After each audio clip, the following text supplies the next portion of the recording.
Palavra da Verdade, com Hernandes Dias Lopes. A carta aos Romanos, certamente e justamente, tem sido chamado de o maior tratado teológico do Novo Testamento. É uma espécie de manifesto cristão. É o Evangelho segundo Paulo. E nós olhamos na aula passada, pelo menos brevemente, até o capítulo 5, mostrando que o Evangelho é o poder de Deus para a salvação de todo que crê, mostrando o compromisso de Paulo com este Evangelho, dizendo: eu sou devedor, eu estou pronto e eu não me envergonho. E então ele introduz o que nós chamamos de más novas, do capítulo 1, verso 18, até o capítulo 3, verso 21 e 22, até o verso 23, melhor dizendo, mostrando a universalidade do pecado. Os pagãos, os moralistas e os judeus. Quando você escuta um comunicado, como o pastor Jailton fez agora há pouco, de que uma igreja, de que uma escola, de que um pastor estão sendo processados aqui no Brasil por afirmar o que é óbvio, o que a biologia diz, o que a ciência diz, o que a Bíblia diz, que menino é menino, que menina é menina, isso parece ser um escândalo, ou uma coisa absurda, ou um discurso de ódio, ou uma rebelião contra o status quo, se percebe o quão longe nós estamos, como nação, dos valores de Deus. Então, este é o argumento que Paulo usou no capítulo 1, versos 18 a 32, que os homens, ao rejeitarem o conhecimento de Deus, caíram na idolatria. Ao caírem na idolatria, caíram na imoralidade. Mas talvez você olhe assim para esse mundo corrompido e diz: ah, bom, mas eles são pecadores, mas eu sou legal, sou gente boa, sou um trabalhador honesto, sou um chefe de família, uma mãe, um pai, um filho, um irmão, trabalhador, gente boa. Aí Paulo diz: não, vocês são tão pecadores quanto. É uma questão apenas de grau, mas não de essência. Aí o judeu que se orgulhava da lei, que tinha passado pela circuncisão, o sinal visível da aliança de Deus, não, vocês são pecadores do mesmo jeito. E ele encerra este ponto no 3:23, dizendo que todos pecaram e destituídos estão da glória de Deus. O argumento de Paulo é que você não está pronto a escutar boas novas sem antes ouvir as más novas. Primeiro você reconhece que é pecador, depois então você sente necessidade do Evangelho. Aí Paulo abre sobre o Evangelho, a partir de Romanos 3:24, mostrando a doutrina da justificação pela fé, mostrando que a justificação não é pela lei, pela observância da lei, não que a lei seja um problema, não que a lei seja pecado, a lei é santa, é justa, é espiritual. O problema é que a lei não foi dada para nós com o propósito de salvação, não. A lei foi dada para nós para mostrar-nos quão pecadores nós somos. E eu vou usar 3 metáforas simples para entender. A lei é como uma tomografia computadorizada. Você passa numa máquina lá, e aquela máquina consegue ver o que está dentro de você. Mas aquela máquina não remove o tumor, ela apenas mostra o tumor. Ela não é o bisturi. Vamos pegar uma figura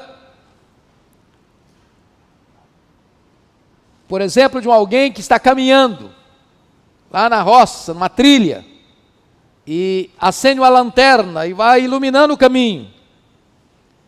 Você consegue ver que tem uma pedra no meio do caminho, mas a lanterna não tira a pedra, só mostra a pedra. Vamos pegar a figura da engenharia civil. Um pedreiro vai construir uma casa, vai levantar um muro, ele usa um prumo. O prumo mostra para ele se a parede está certa ou está torta. Mas o prumo não endireita a parede, o muro. Só mostra se está torta ou não. Assim a lei. Ela revela o seu pecado, mas ela não remove o seu pecado. Então o propósito da lei é nos levar ao conhecimento do pecado. Então Paulo introduz a doutrina da justificação pela fé, no capítulo 3. Paulo exemplifica a doutrina da justificação pela fé no capítulo 4, mostrando que os dois grandes personagens do Velho Testamento, Abraão e Davi, foram justificados não pelas obras da lei, mas pela fé. E no capítulo 5, Paulo dá os frutos da justificação: paz em relação ao passado, graça em relação ao presente e glória em relação ao futuro.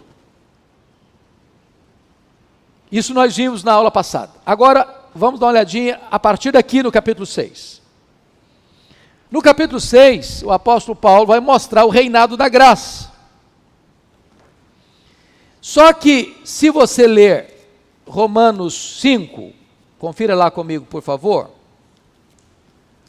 Romanos 5, verso 20, Paulo disse assim: sobreveio a lei para que avultasse a ofensa, mas onde abundou o pecado, superabundou a graça. Aí algumas pessoas leram isso, escutaram isso e disseram assim: que legal, então vamos pecar mais, para a graça ser mais abundante ainda. Se onde abundou o pecado, superabundou a graça, vamos pecar mais, para que a graça seja mais potente ainda. Aí Paulo diz: não, vocês não entenderam o que eu falei. Vocês não entenderam. Como nós viveremos no pecado? Nós, os que para o pecado morremos. Então Deus nos salva não no pecado, mas Deus nos salva do pecado. E Paulo vai argumentar no capítulo 6, que agora nós não estamos mais debaixo da lei, mas debaixo da graça.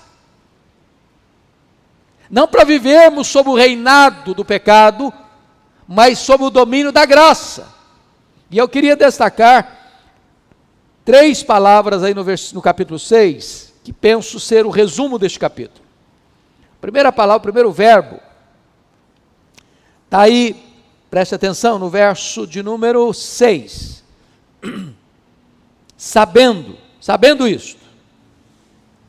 Sabendo isso o quê?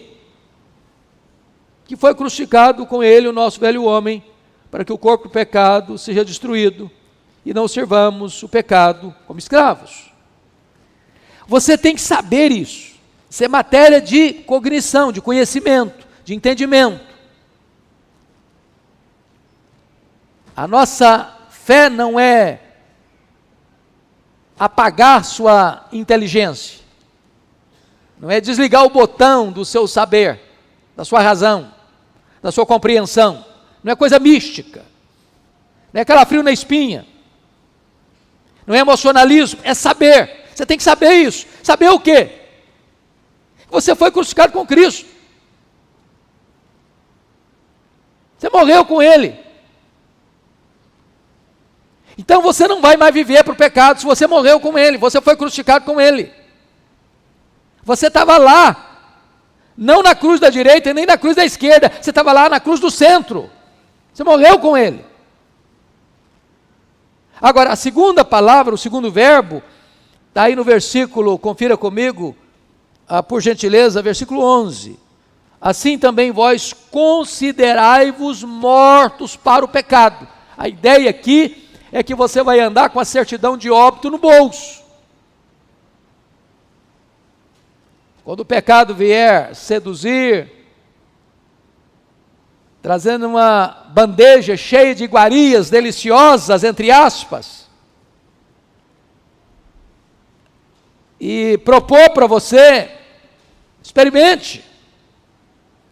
Você vai dizer: não, eu estou morto. Tira a certidão de óbito e mostra: estou morto. Vocês conhecem aquele episódio que aconteceu com Agostinho, de Hipona. Agostinho era um cara muito culto, mas muito devasso. Ele viveu uma vida desregrada, moralmente falando. Tinha muitas amantes. E depois da conversão dele, lendo Romanos, um dia caminhando, uma dessas amantes saiu gritando atrás dele: ô Agostinho, Agostinho, e ele está caminhando, Agostinho, Agostinho, e ele caminhando. Lá pelas tantas, ele parou, e a mulher disse: Agostinho, sou eu.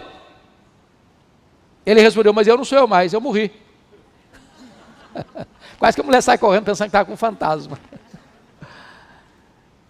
Considerai-vos mortos. Ô irmãos, isso nos ajudaria tanto, né? Você entender isso. Mas tem uma terceira palavra, que resume o capítulo 6. Primeiro é saber. Segundo é considerar. Terceira é, olha o verso 13. Na parte B do versículo: mas oferecei-vos a Deus. Então você sabe, você considera, e agora você se oferece para Deus. Antes, nós oferecíamos os membros do nosso corpo ao pecado. Os nossos sentidos: você vê, você escuta, você toca, você sente, paladar, você cheira. Tudo isso o pecado apela para você. Não foi lá assim com Eva?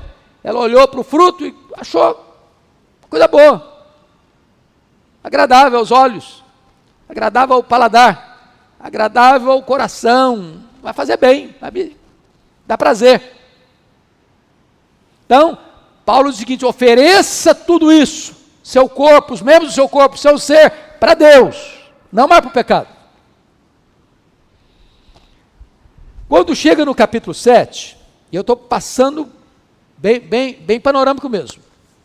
Quando chega no capítulo 7, Paulo vai lidar com o problema da lei. Ele vai colocar o conflito que existia outrora. E ele vai usar uma figura, irmãos, muito curiosa. Tem muita gente que fica: não entendi, Paulo. No meio do caminho ele está argumentando a questão do reinado da graça, ele introduz casamento. Ele não está tratando de casamento. Ele está ilustrando a relação sua com a lei. Então o que ele diz? Veja comigo aí, por gentileza. Sobre a libertação da lei. Primeiramente ele diz no verso 1, o domínio da lei. Porventura ignorais, irmãos, pois falo aos que conhecem a lei, que a lei tem domínio sobre o homem toda a sua vida? Está fazendo uma afirmação. O domínio da lei. A lei tem domínio sobre a sua vida quando você viver. Você está debaixo dela. Aí ele introduz a ilustração assim: ora, a mulher casada está ligada pela lei ao marido enquanto ele vive. Mas se o mesmo morrer, desobrigada ficará da lei conjugal. De sorte que será considerada adúltera, vivendo ainda o marido, se unir com outro homem. Porém, se morrer o marido, estará livre da lei e não será adúltera se contrair novas núpcias. Bom, o princípio está certo. Aplica-se perfeitamente mesmo ao casamento.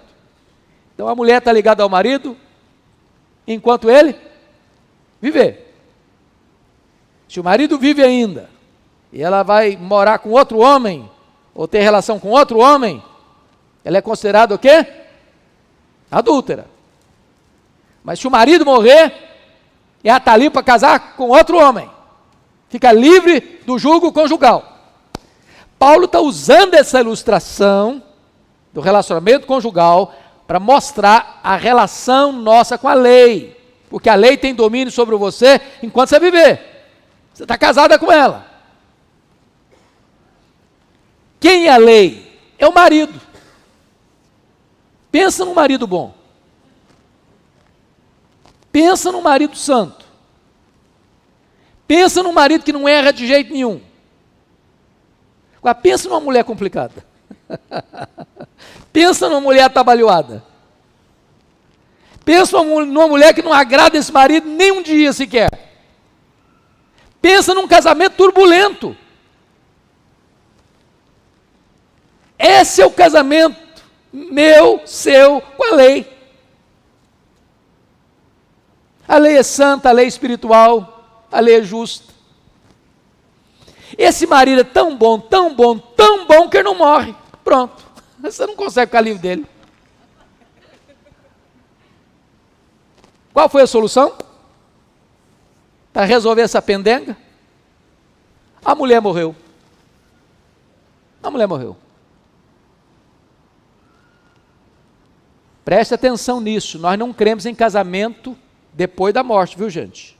Isso é doutrina herética, de Mormon. Então, de vez em quando você vê no funeral assim, um passando a mãozinha no irmãozinho que partiu, o maridão, a esposa querida, fala, calma lá que eu estou subindo, daqui a pouco eu estou lá com você. Não, calma, você não vai estar lá com ele não. Você vai estar lá com ele como irmão, mas como marido e mulher não. Aproveita agora, porque depois não tem mais. Outro já, até que enfim, né? Porque eu não aguentava mais também. Bom, o certo é que a mulher morre. E ao ressuscitar, ela está livre do primeiro marido. Tem gente até hoje que acha que se o marido morrer, se a mulher morrer, não pode casar de novo, porque vai trair a memória, vai trair o outro, que não traiu nada. Casamento é só para esta vida.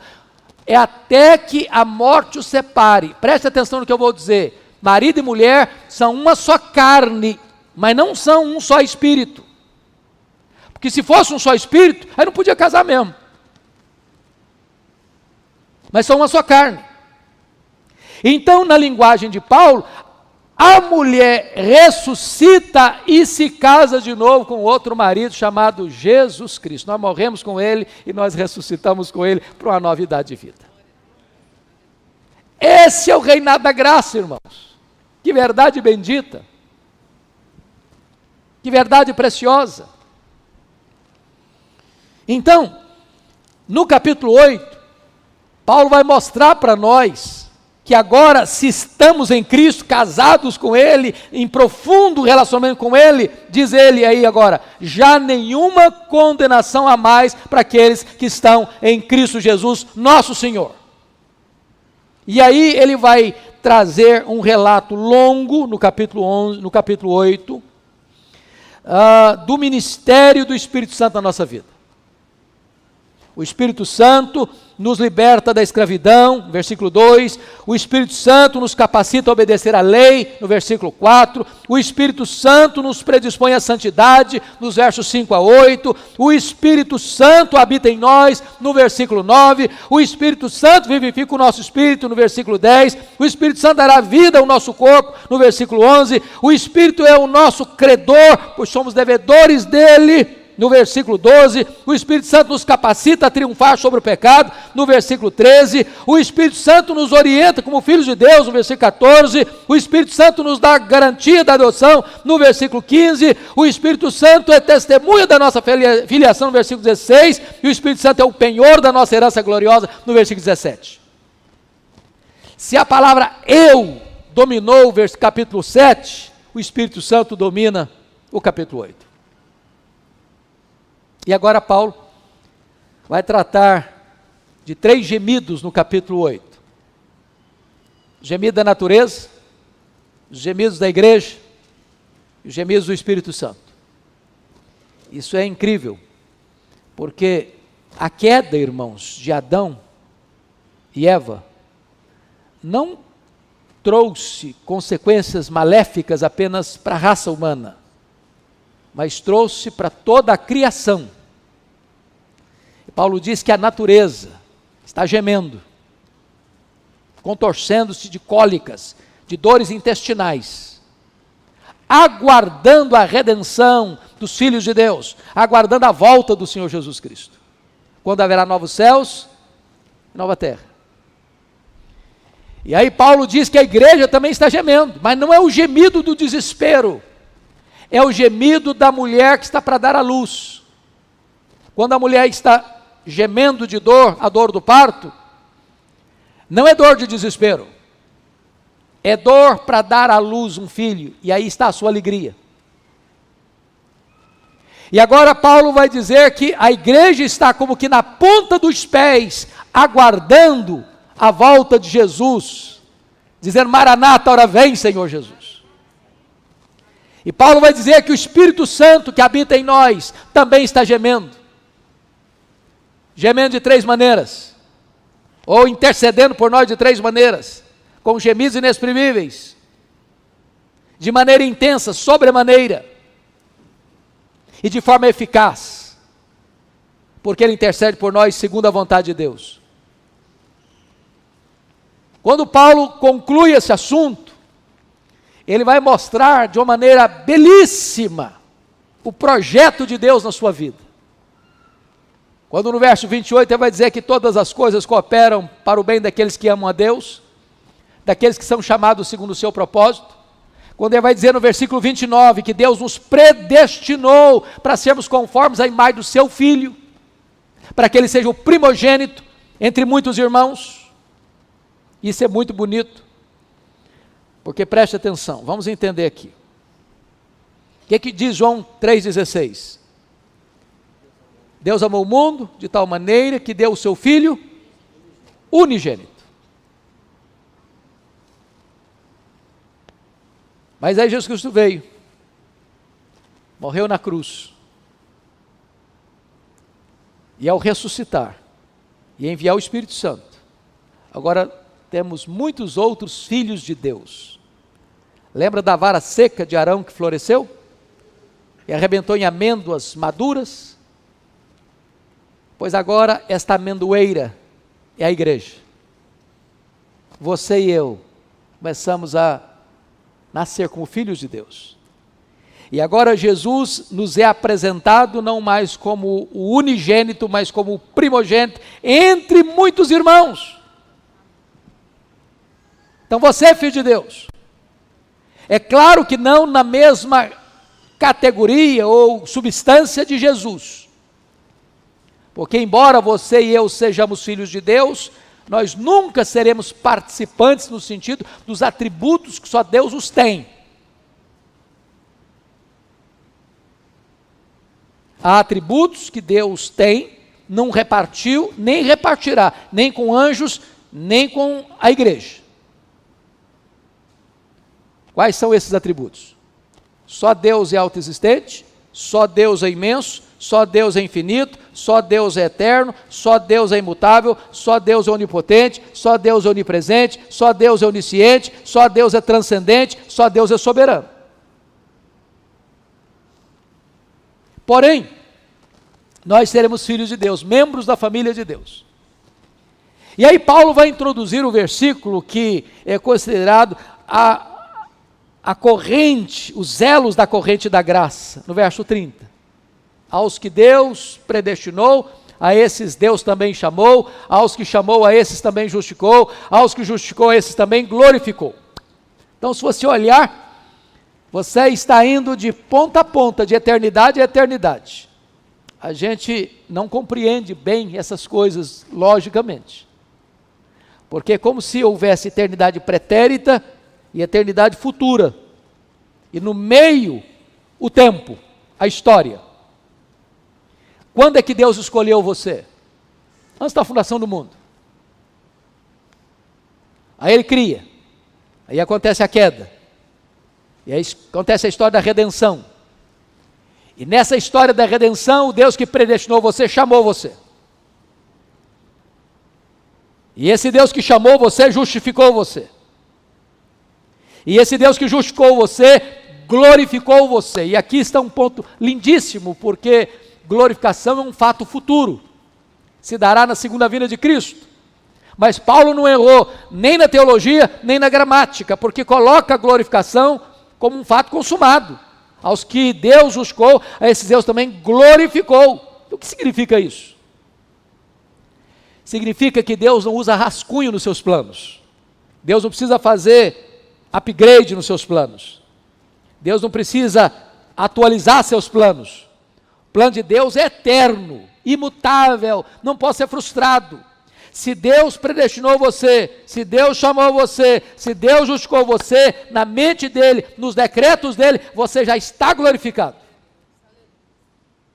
Sua salvação não corre risco.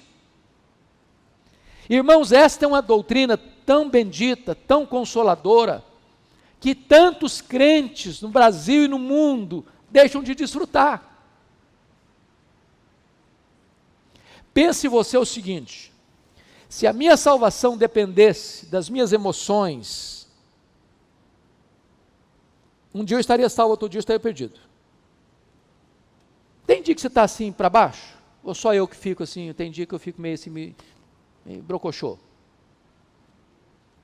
Tem dia que tem um nó na sua garganta também, ou só na minha que dá de vez em quando? Se dependesse da minha emoção, eu estava perdido. Agora, imagine se a minha salvação dependesse de eu só fazer as coisas certinhas. Você peca ainda hoje? Porque eu sou um miserável pecador ainda. Quanto mais perto da luz você fica, mais você tem consciência que você é pecador. Se dependesse disso aí, eu estava frito. Não podia ter certeza de salvação, nem um minuto.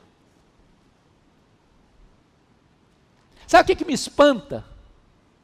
É que Deus, apesar de me conhecer como me conhece, Ele me ama. Eu não sei quantos se lembram de um pregador que esteve aqui conosco, muito querido, e disse assim: se a minha mulher me conhecesse como Deus me conhece, ela não ficava casada comigo nem uma semana.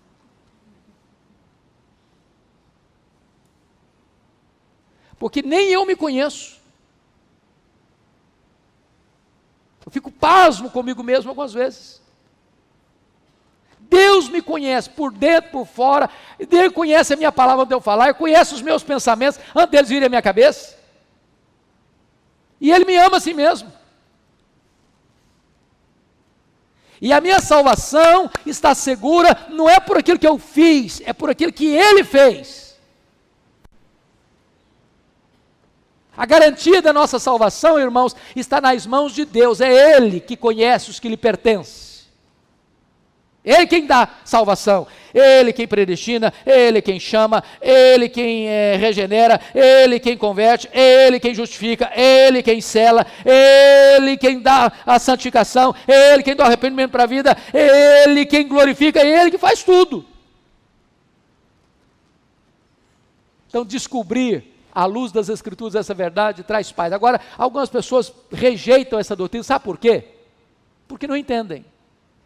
Que quando eu vou escutar, quando eu vou conversar com algumas pessoas que não, esse negócio de ter certeza da salvação, isso é arrogância, isso é soberba, isso aí leva o crente a ficar relaxado, isso leva o crente a ser um crente capenga, isso leva o crente a viver uma vida descuidada, isso não ajuda a pessoa na santificação, na vigilância, entendeu? Tudo errado.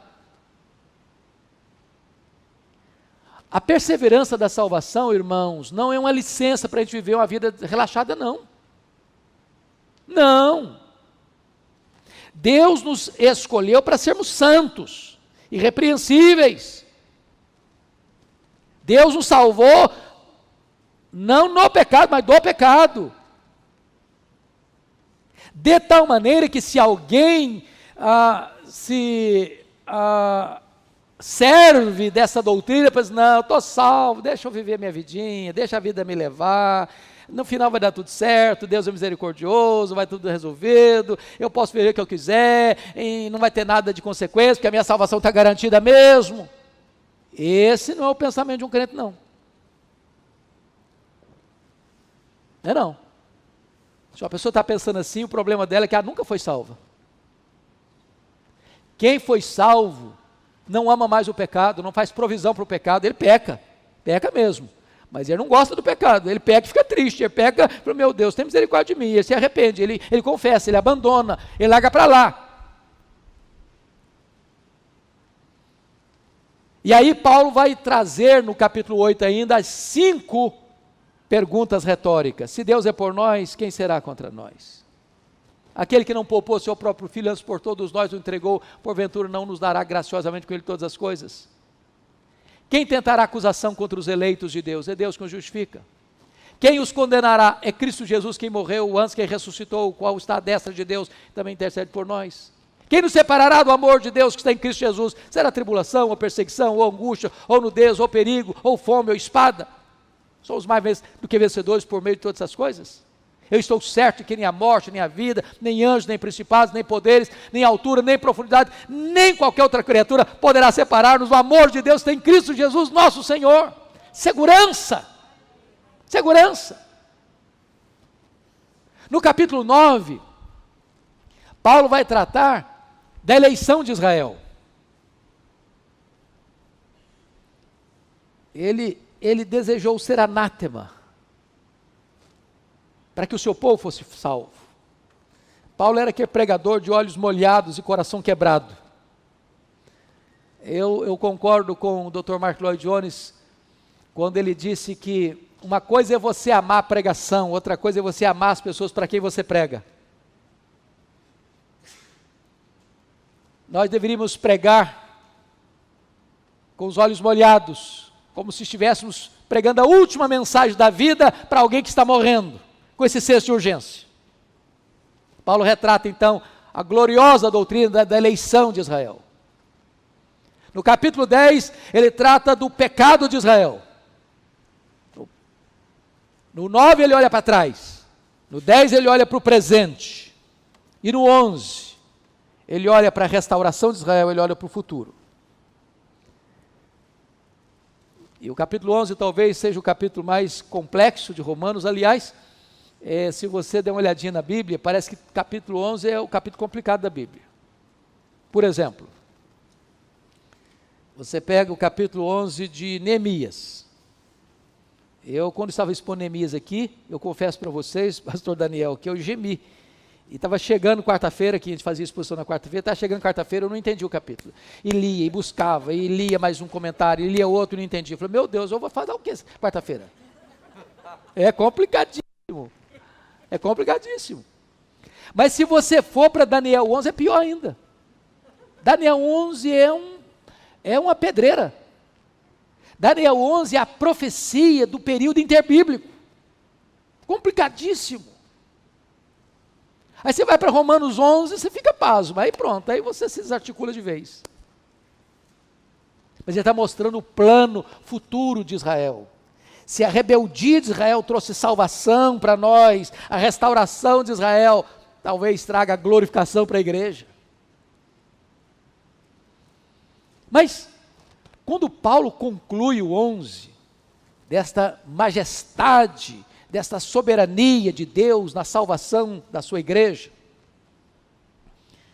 ele precisa exclamar, ó profundidade da riqueza, tanto da sabedoria como do conhecimento de Deus. Ele fica extasiado, e ele termina essa sessão doutrinária com a doxologia. Aí ele entra, dos capítulos 12 ao 16, para aplicar a doutrina. Paulo sempre adotou essa metodologia, com raríssimas exceções. Raríssimas exceções. Parece que só em Tito, não sei se em outra carta, talvez o Daniel pudesse me dar essa resposta. Ele foge dessa metodologia de primeiro dar doutrina e depois aplicar a doutrina. Primeiro dá a base teológica, depois ele dá o resultado disso, que é o comportamento, a ética. Primeiro o credo, depois a conduta. Como é que começa o 12? Rogo-vos, pois, irmãos, pelas misericórdias de Deus, que apresenteis o vosso corpo por sacrifício vivo, santo e agradável a Deus, que é o vosso culto racional, e não vos conformeis com este século, mas transformai-vos pela renovação da vossa mente. Então vamos entender aqui a preposição pois. É isso aqui, ó. É o elo de ligação entre o que ele falou e o que ele vai requerer da igreja. Irmãos, isso tudo, deixa eu dizer uma coisa para você. Vir para a igreja é um perigo, sabia? Quando você escuta uma verdade, você se torna responsável. Então, cuidado. Se você não quer compromisso com Deus, aqui é um lugar perigoso. É perigoso. Porque quando você escuta, você precisa entender que essa verdade vai ter implicações na sua vida. Agora, note que Paulo está dizendo, rogo, essa palavra é a palavra mais forte que tinha para solicitar algo.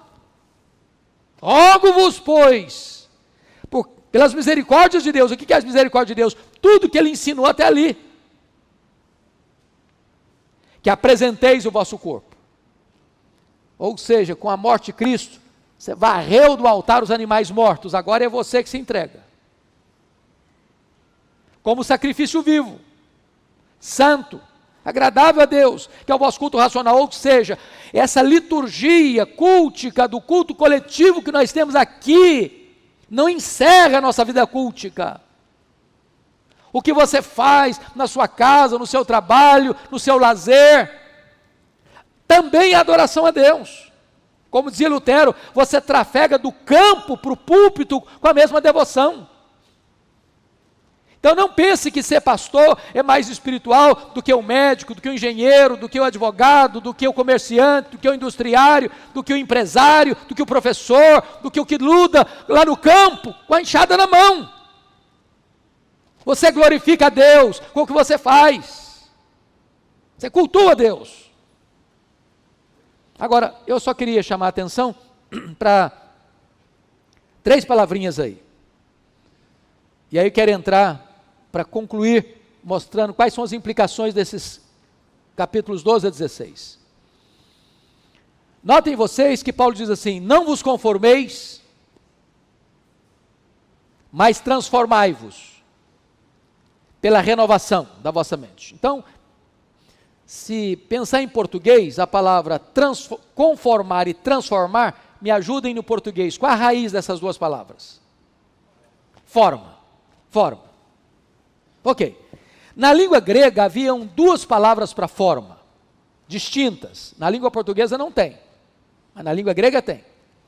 A palavra esquema e a palavra morfê. Esquema é forma que muda todo dia, toda hora. Por exemplo, uma criança nasceu, ela tem uma forma. Com 1 ano, ela já não é mais um bebezinho, já está prumadinho, alguns já mais espertinhos já começam a andar. Com 2 anos já está falando praticamente. Com 13 anos já está entrando nos teens, nos adolescentes, na adolescência. Com 20 anos já é um jovem. Com 30 anos é um adulto.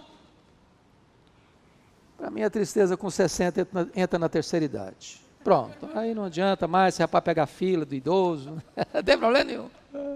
Entendeu? Você muda a forma, é esquema. Agora, vou tirar uma casquinha. O morfê é forma que não muda. Menino é menino, menina é menina. Deus não erra. Deus não erra. No momento da concepção já está lá o DNA. Vai ser macho, vai ser fêmea. Os órgãos são de macho ou de fêmea. O corpo vai ser de macho ou de fêmea. Ô, gente, isso é tão simples. A biologia mostra isso. Bom, a Bíblia mostra isso. Essa forma é o quê? Imutável. Agora, o que é que Paulo está dizendo então? Não vos conformeis com este século, significa o seguinte, o mundo tem uma forma, está mudando todo dia, toda hora, não entre nessa forma. Ontem era proibido, hoje é permitido, amanhã vai ser obrigatório. Está mudando, é a ditadura do relativismo. Paulo diz, não se conforme, não entre nessa forma. Ah, mas a Suprema Corte vai aprovar. Não entre nessa forma. Ah, mas o direito internacional está dizendo, não entre nessa forma. Ah, mas o fulano de tal, que é muito reconhecido, acha que isso é o certo, não entre nessa forma. Ah, mas todo mundo está fazendo, não entre nessa forma. Ao contrário, transformai-vos. A palavra conformar, a raiz é esquema. A palavra transformar, a raiz é morfê. Sabe o que significa isso? Você tem um modelo, e esse modelo seu é um padrão, é um paradigma que não muda nunca. Sabe qual é o padrão? É Jesus. É Jesus, Ele é a verdade. Ele é o mesmo ontem, Ele é o mesmo hoje, Ele é o mesmo para sempre, Ele é o mesmo. Você pode olhar para Ele e mirar a Ele e mudar-se olhando para Ele e sendo transformado, e sendo transformado, e sendo transformado de glória em glória na imagem de Jesus, até você chegar à varonilidade do homem perfeito.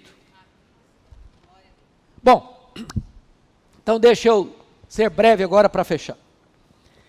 Se vocês perceberam, já leram Romanos, o resultado da salvação que nos foi dada em Cristo Jesus deve desembocar numa nova vida, que é traduzida em novos relacionamentos. Verso, Romanos 12, 1 a 2, relacionamento com Deus. Você se consagra a Ele. Romanos 12, 3 a 8, é relacionamento com você mesmo, sua autoimagem. Você tem que ter dois cuidados com a sua autoimagem. Nem a autoestima lá nas alturas, achar que você é o tal, baixa um pouco a bola. Nem curtir sentimento de inferioridade. Ah, não sou nada, sou um zero à esquerda, não valho nada, não presto para nada, eu sou um erro da natureza. Para com isso. Quem rejeita o projeto, rejeita o projetista. Então não pense de você além do que convém. Mas não pense você também aquém do que convém. Ter uma autoestima boa, irmãos, é bíblico. Você foi feito à imagem e semelhança de Deus. E você foi redimido pelo sangue do Cordeiro. Então entenda isso, o valor que você tem pela obra da criação e pela obra da redenção. No capítulo 12, a partir do verso 9, Paulo vai tratar do relacionamento que você deve ter com seus irmãos. Seus irmãos, até o versículo de número 16. Tá? É amor sem hipocrisia, é amor cordial, é preferir o outro com honra, é você compartilhar as necessidades dos santos, é você se alegrar com os que se alegram, é você chorar com os que choram, é você ter o mesmo sentimento uns para com os outros. Você vai se relacionar assim com os seus irmãos. Irmãos de fé. Claro que de sangue também. Mas a partir do verso 17, ele vai ensinar você como você se relaciona com os seus inimigos. Preste atenção no que eu vou lhes dizer. Crente não faz inimigo, mas crente tem inimigo. Você duvida disso? Jesus disse, o mundo me odiou, e vai odiar vocês também. O discípulo não é maior que o Senhor. Quando perguntaram para o pastor Francisco Leonardo, lá em Recife, reverendo, se a igreja for mais perseguida, ela será mais fiel? Ele respondeu, não. Se a igreja for mais fiel, ela vai ser mais perseguida. Uma igreja fiel, irmãos, não é agora não, não é agora não, sempre foi perseguida. Agora parece que o cerco está apertando um pouco mais. E fique esperto. Crente tem que ter discernimento. Crente tem que fazer a leitura do mundo que ele vive. Porque você não pode subscrever, nem contribuir para que os valores do cristianismo sejam destruídos. Estou falando de fé, estou falando de cristianismo. Mas agora, se você notar, no capítulo 13, Paulo diz como é que você vai se relacionar com as autoridades constituídas. E ele diz que toda autoridade constituída procede de Deus. E ele diz que as autoridades constituídas, e pensando aqui na estrutura da nossa república, você tem 3 poderes: executivo, legislativo, judiciário. Tem 2 finalidades: promover o bem e coibir o mal. Quando uma autoridade, seja ela do presidente ao vereador, do governador ao deputado estadual, federal, senador, ou dos juízes nas mais diversas escalões do poder judiciário, em vez de promover o bem, promove o mal, cabe à igreja, como consciência do Estado, levantar sua voz. Me permita dar um exemplo triste, e eu percebo que não tem criança aqui, e eu vou usar a mesma expressão que eu ouvi. Eu estava pregando há 15 dias para a Associação de Pastores de Santa Catarina, mais de 400 pastores. Ao término da palestra, foi um advogado à frente, que faz parte da assessoria da Associação de Pastores, e disse: meus irmãos, a igreja precisa estar atenta no tempo em que vivemos. E ele contando que no município de Itajaí, Santa Catarina, houve um evento, desculpem da expressão, mas para promover o encontro das crianças viadas, com dinheiro público, com patrocínio de verba pública. E não fora a Associação de Pastores, corrido, trabalhado intensamente com as autoridades, e teria sido aprovado essa barbaridade, com dinheiro público. Então a igreja, irmãos, ela não defende questão político-partidária, nós não somos palanque, nós não somos curral eleitoral, mas nós somos um povo esclarecido, nós somos um povo antenado, nós somos um povo que faz a leitura do que está acontecendo à nossa volta, porque cabe à igreja, como os profetas alertaram, é só ler a Bíblia, os profetas alertaram os governantes, quando eles erravam, quando eles saíam da linha, quando eles deixavam de ser o quê? Diáconos de Deus. Quando a Bíblia diz que as autoridades são ministros de Deus, a palavra lá é diácono. O presidente, os governadores, os senadores, os deputados federais, estaduais, os vereadores, são diáconos de Deus, a favor do povo. A igreja precisa estar atenta a isso. Se vem perseguição ou não, irmãos, isso não é da nossa conta. A igreja sempre foi uma igreja perseguida. Sempre foi. O que a igreja não pode é se acovardar, se calar, se omitir. Aí você vai para o capítulo 14 e 15, e agora Paulo vai orientar como é que a igreja se relaciona com irmãos que pensam diferente de você em coisas secundárias. O problema lá, a questão de comer carne, sacrificada aí, comia, não comia. Então havia 2 grupos na igreja, o chamado grupo forte, o chamado grupo fraco. O grupo fraco tinha consciência mais sensível, mais melindrosa, e se escandalizava com qualquer coisa. Os grandes fortes já tinham mais firmeza, mas o que acontece? Os fracos diziam para os fortes: vocês não são crentes, vocês comem carne. Os fortes diziam para os fracos: vocês são os fracotes, vocês não conhecem Bíblia. Aí um julgava o outro. Paulo diz: não, para aí. Quem come não julga quem não come não julga quem come. Você tem que aprender a entender uma coisa, que se o seu irmão está em Cristo, mesmo que não seja da sua igreja, mesmo que ele não faça parte da sua denominação, mas ele está em Cristo, ele é seu irmão. Eu não estou dizendo que você deve chamar de irmão as seitas heréticas. O que é seita herética? Aquele grupo religioso que nega verdades essenciais da fé cristã. Por exemplo, Se você pega do ponto de vista da escatologia, você tem amilenista, você tem pós-milenista, você tem pré-milenista histórico, você tem dispensacionalista, você tem dispensacionalista, pré-tribulacionista, mesotribulacionista, pós-tribulacionista. Agora, qual é a doutrina? A doutrina é: Jesus voltará.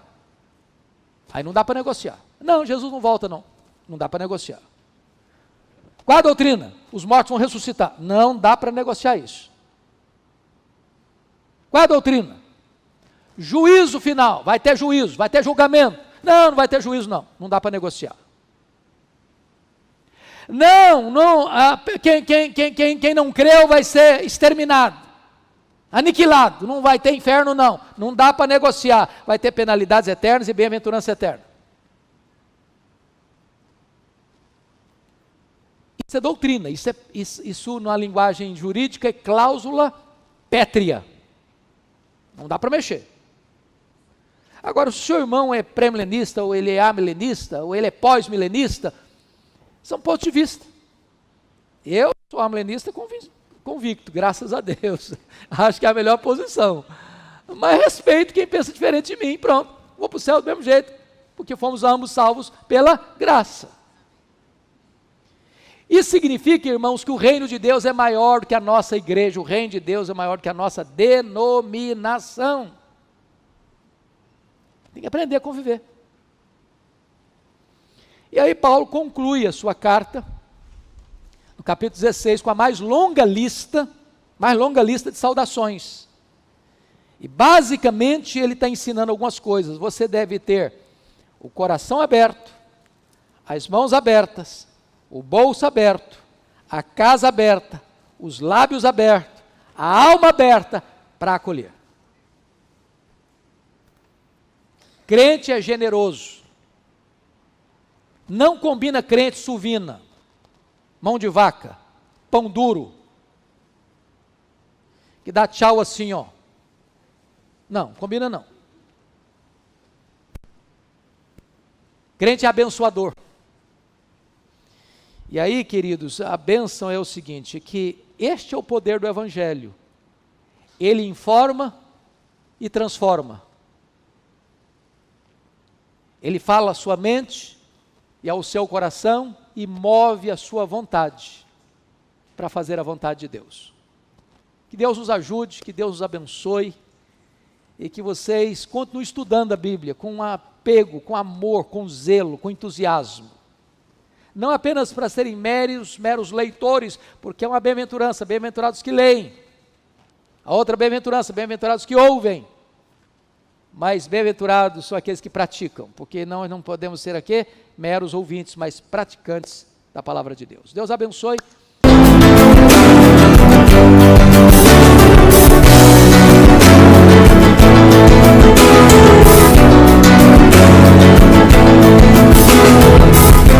Palavra da Verdade, com Hernandes Dias Lopes.